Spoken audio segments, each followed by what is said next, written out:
The other resolution was on peace.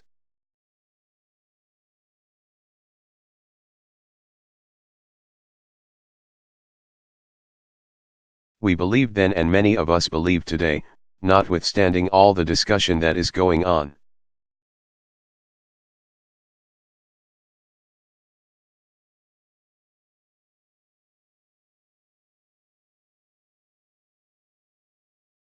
We believe, and we will continue to believe, that preparedness for war is an incentive to war.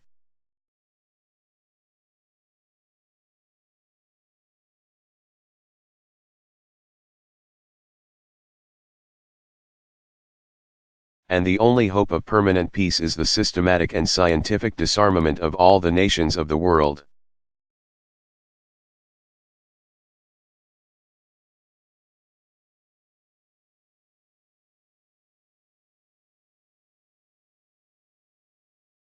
And we passed a resolution, and passed it unanimously, to that effect.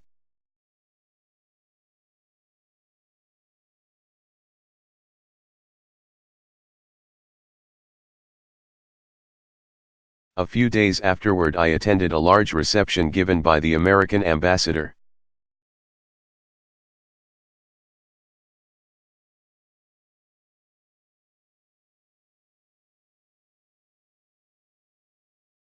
And there was an Italian diplomat there, and he spoke rather superciliously and said, "You women think you have been having a very remarkable convention.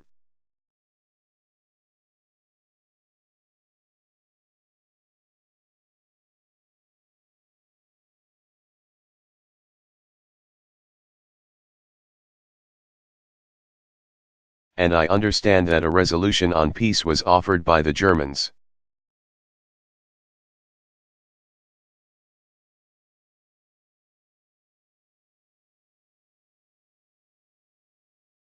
The French women seconded it, and the British presiding presented it, and it was carried unanimously.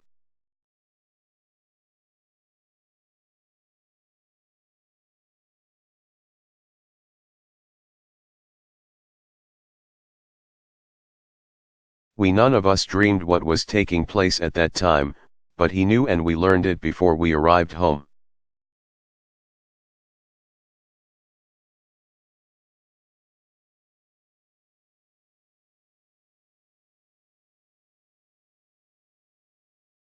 That awful, awful thing that was about to sweep over the nations of the world.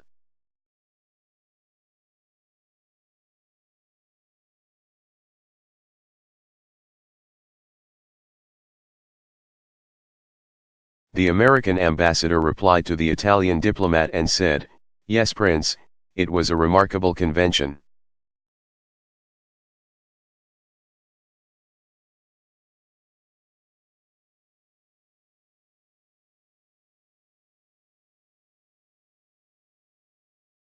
And it is a remarkable thing that the only people who can get together internationally and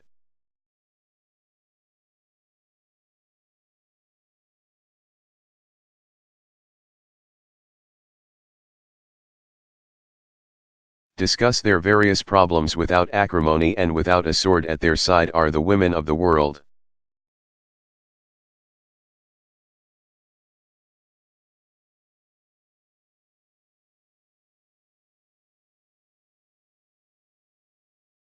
But we men, even when we go to The Hague to discuss peace, we go with the sword dangling at our side.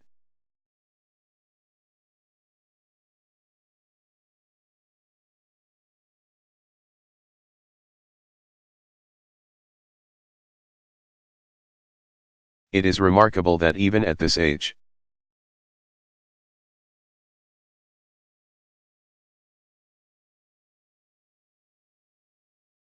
men cannot discuss international problems and discuss them in peace.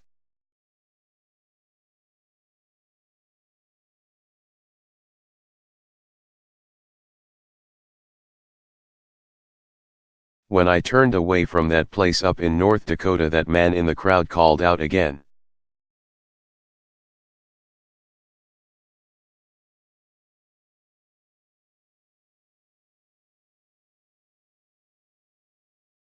Just as we were leaving, and said, "Well, what does a woman know about war anyway?"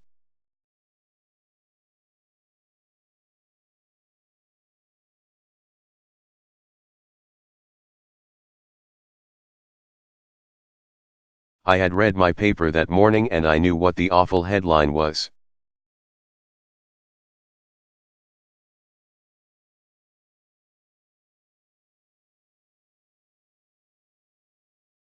And I saw a gentleman standing in the crowd with a paper in his pocket, and I said, "Will that gentleman hold the paper up?"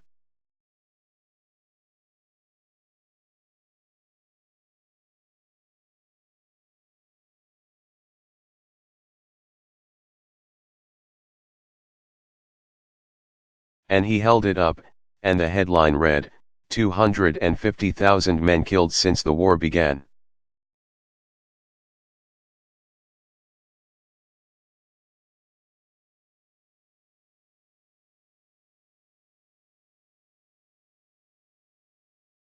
I said, "You ask me what a woman knows about war?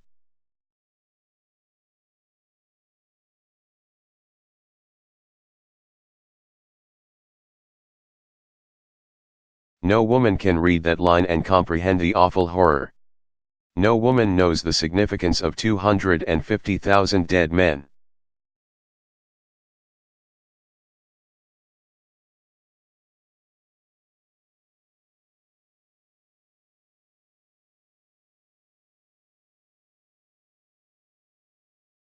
But you tell me that one man lay dead.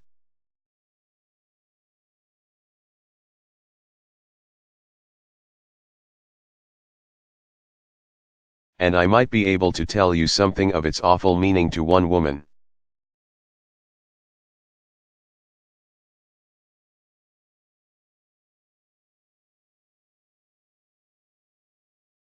I would know that years before a woman whose heart beat in unison with her love and her desire for motherhood.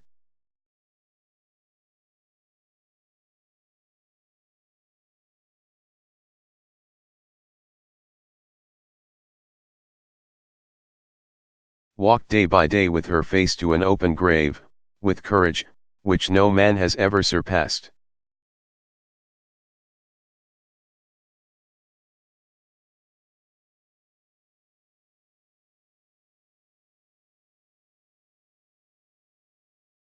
And if she did not fill that grave, if she lived, and if there was laid in her arms a tiny little bit of helpless humanity,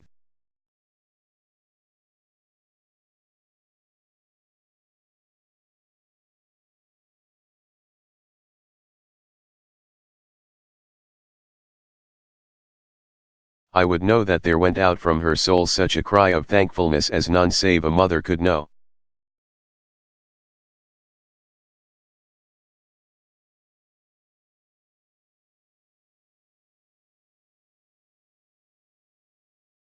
And then I would know, what men have not yet learned, that women are human. That they have human hopes and human passions.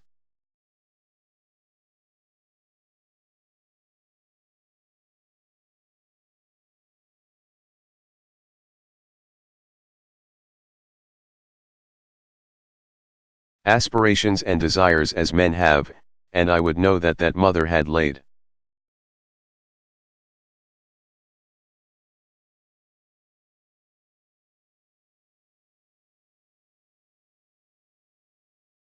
aside all those hopes and aspirations for herself, laid them aside for her boy.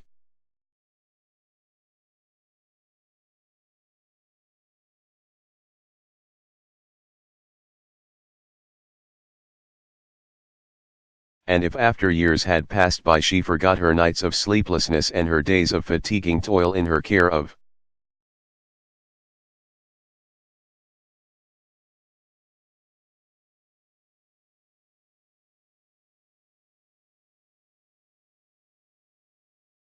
her growing boy, and when at last he became a man and she stood looking up into his eyes and beheld him,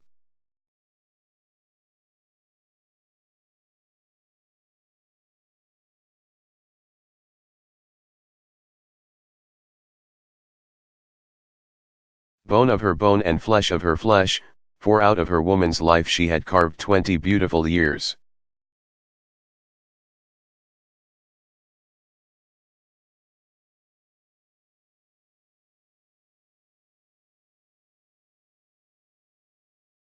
That went into the making of a man.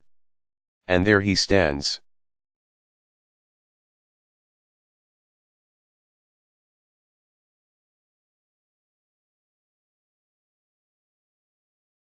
the most wonderful thing in all the world.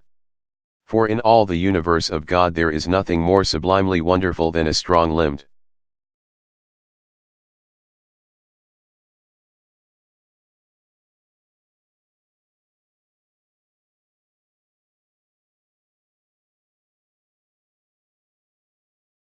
clean-hearted, keen-brained, aggressive young man.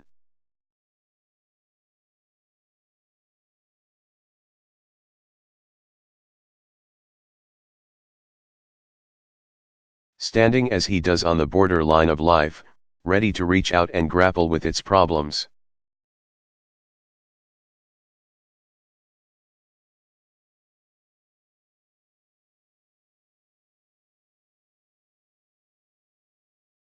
Oh, how wonderful he is, and he is hers.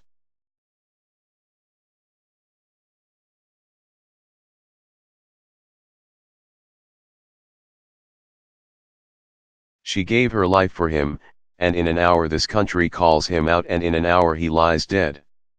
That wonderful.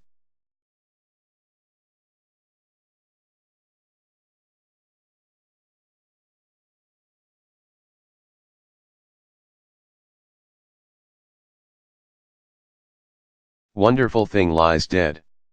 And sitting by his side.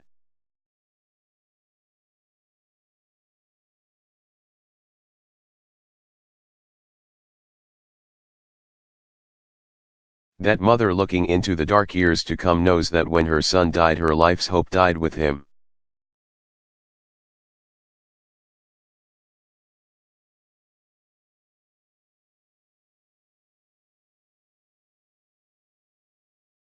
And in the face of that wretched motherhood, what man dare ask what a woman knows of war? And that is not all.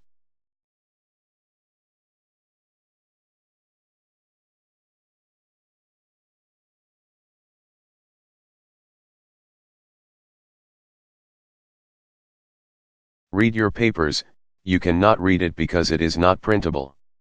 You cannot tell it because it is not speakable.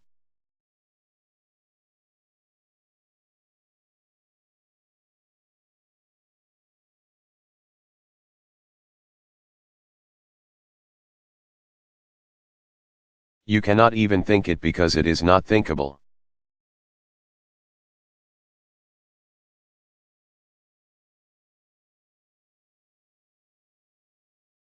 The horrible crimes perpetrated against women by the blood-drunken men of the war.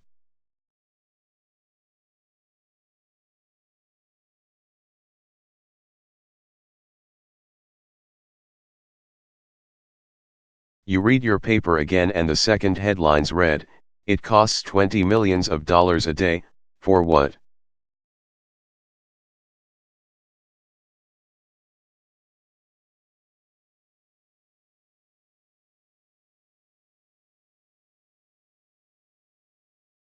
To buy the material to slaughter the splendid results of civilization of the centuries.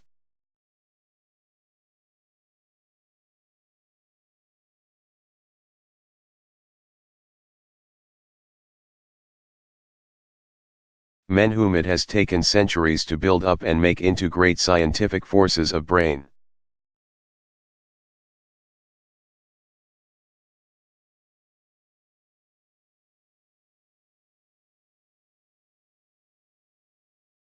The flower of the manhood of the great nations of Europe.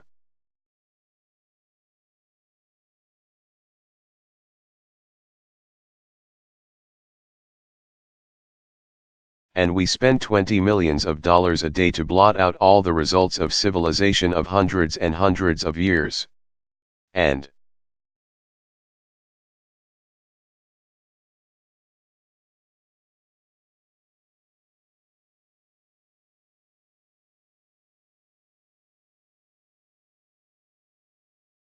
what do? We lay a mortgage on every unborn child for 100 and more years to come.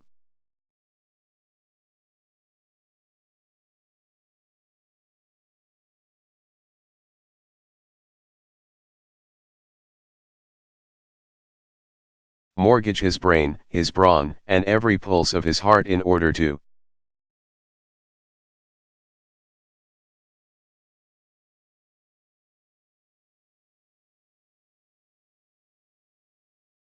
pay the debt, to buy the material to slaughter the men of our country.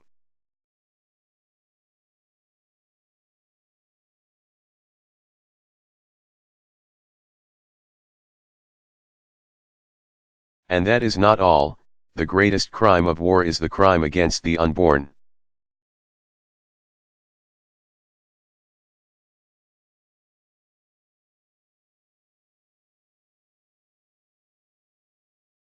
Read what they are doing. They are calling out every man, every young man.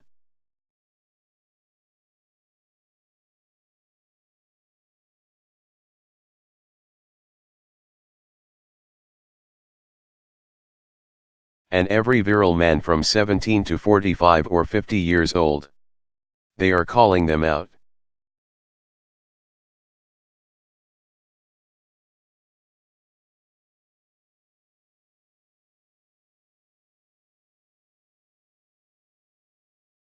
All the splendid scientific force and energy of the splendid virile manhood are being called out to be food for the cannon.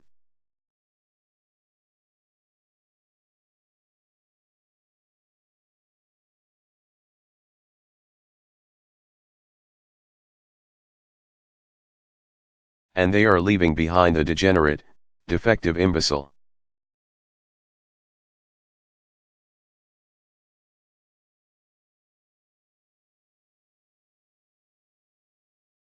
The unfit, the criminals, the diseased to be the fathers of children yet to be born.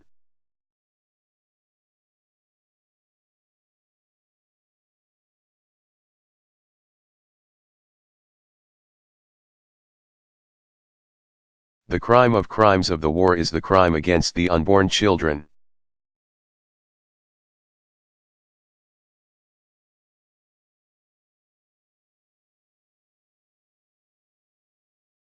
And in the face of the fact that women are driven out of the home, shall men ask if women shall fight if they are permitted to vote?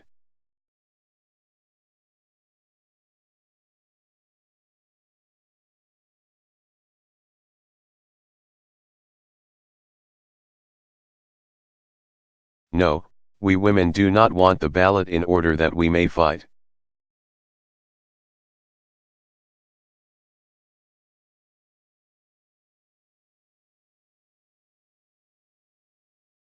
But we do want the ballot in order that we may help men to keep from fighting, whether it is in the home or in the state.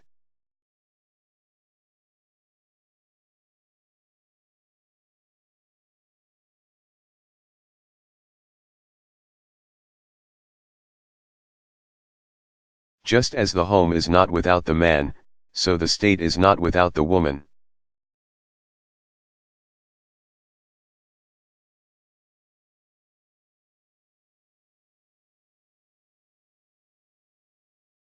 And you can no more build up homes without men than you can build up the state without women.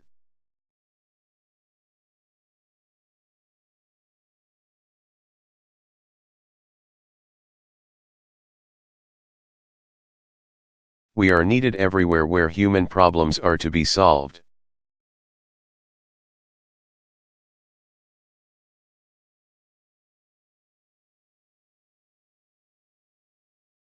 Men and women must go through this world together from the cradle to the grave.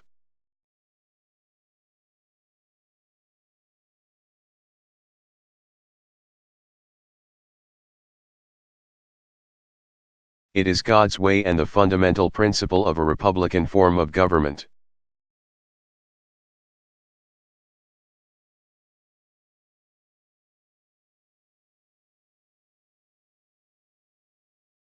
And Richards.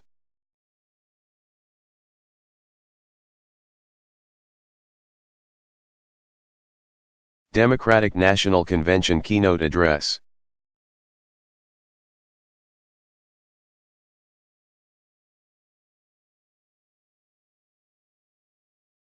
Delivered July 19, 1988.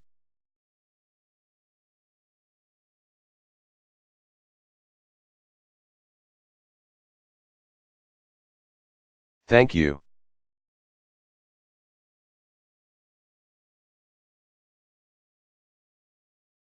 Thank you.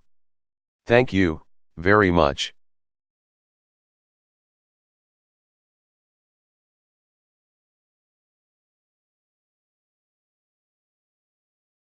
Good evening, ladies and gentlemen.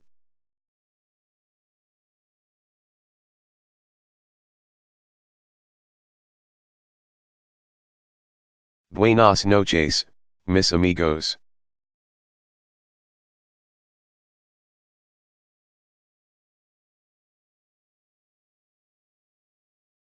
I'm delighted to be here with you this evening, because after listening to George Bush all these years,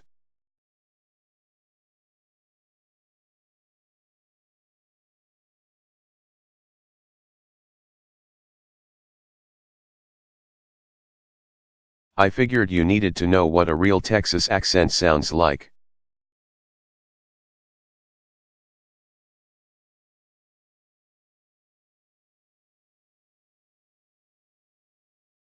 "12 years ago Barbara Jordan, another Texas woman, Barbara made the keynote address to this convention.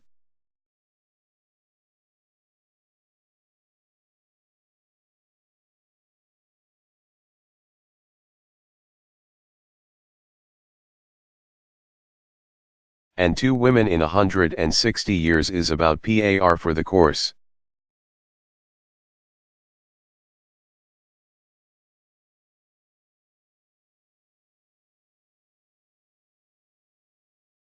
But if you give us a chance, we can perform.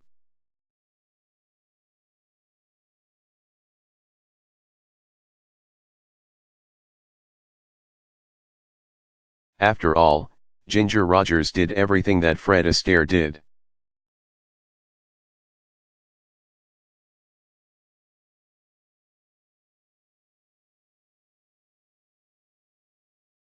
She just did it backwards and in high heels.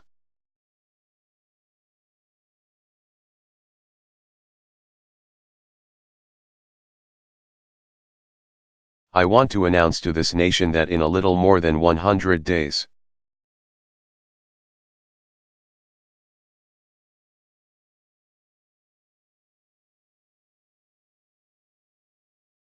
the Reagan me Stevernoff Chiger Poindexter North Weinberger What Gorsuch Lavelle Stockman Haig Bork Noriega George Bush era will be over.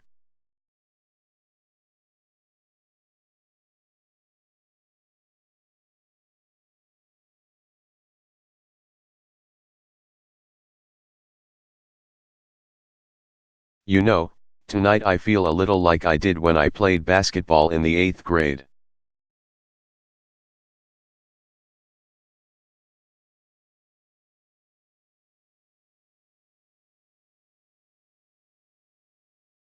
I thought I looked real cute in my uniform.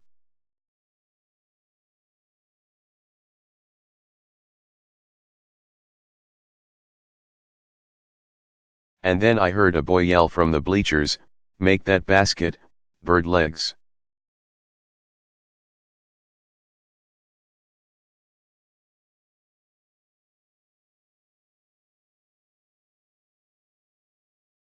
And my greatest fear is that same guy is somewhere out there in the audience tonight.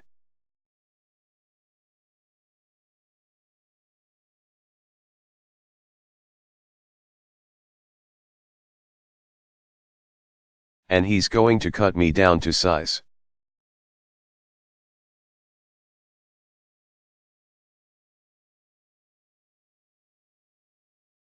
Because where I grew up there really wasn't much tolerance for self-importance, people who put on airs.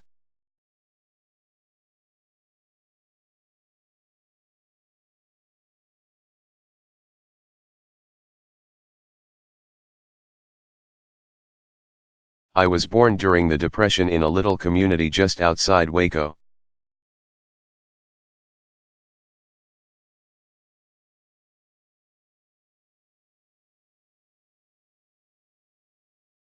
And I grew up listening to Franklin Roosevelt on the radio.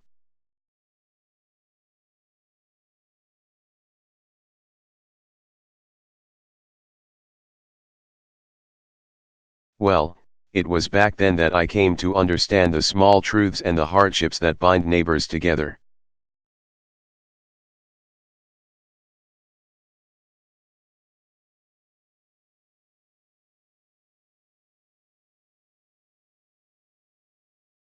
Those were real people with real problems, and they had real dreams about getting out of the depression.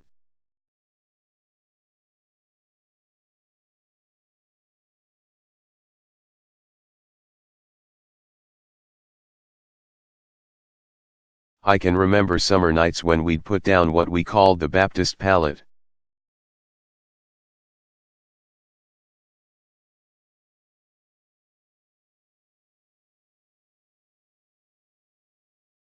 And we listened to the grown UPS talk.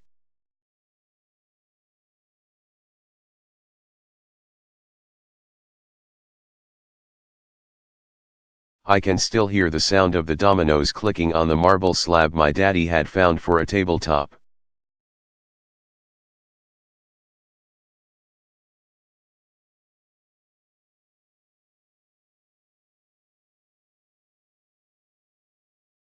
I can still hear the laughter of the men telling jokes you weren't supposed to hear, talking about how big that old buck deer was.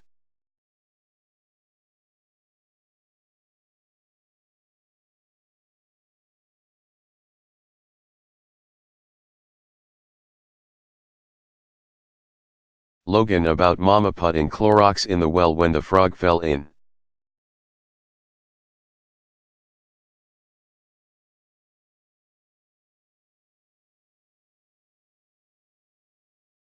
They talked about war and Washington and what this country needed.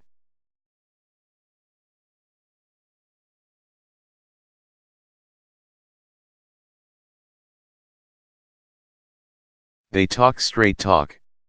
And it came from people who were living their lives as best they could.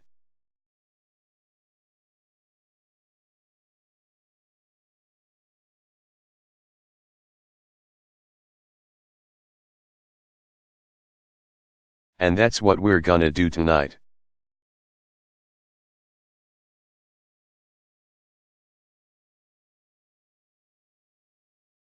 We're gonna tell how the cow ate the cabbage.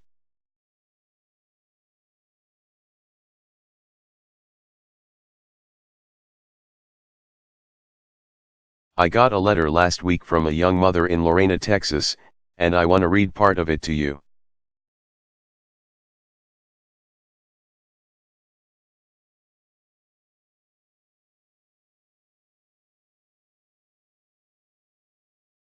She writes,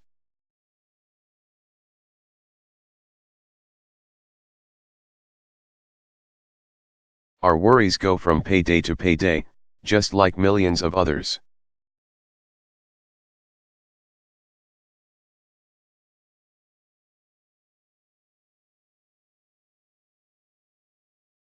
And we have two fairly decent incomes, but I worry how I'm going to pay the rising car insurance and food.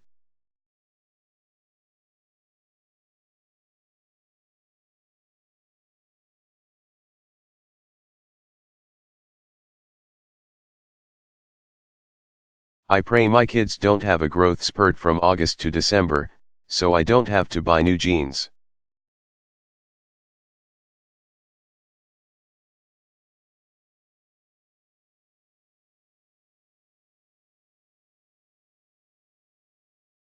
We buy clothes at the budget stores and we have them fray and fade and stretch in the first wash.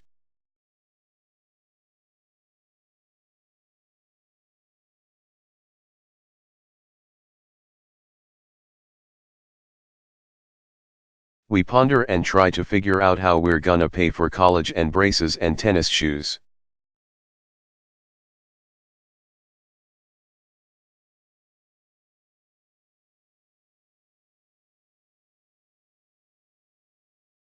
We don't take vacations and we don't go out to eat. Please don't think.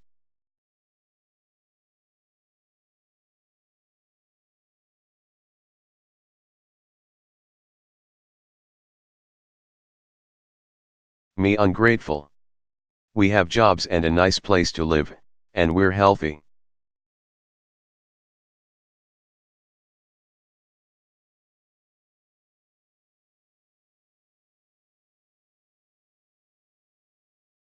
We're the people you see every day in the grocery stores, and we obey the laws. We pay our taxes. We fly our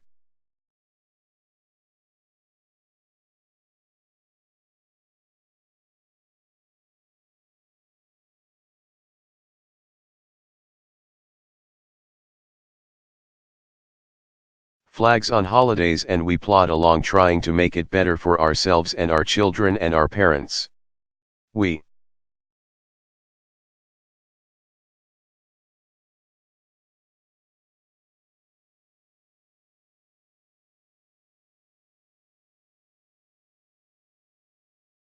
aren't vocal anymore.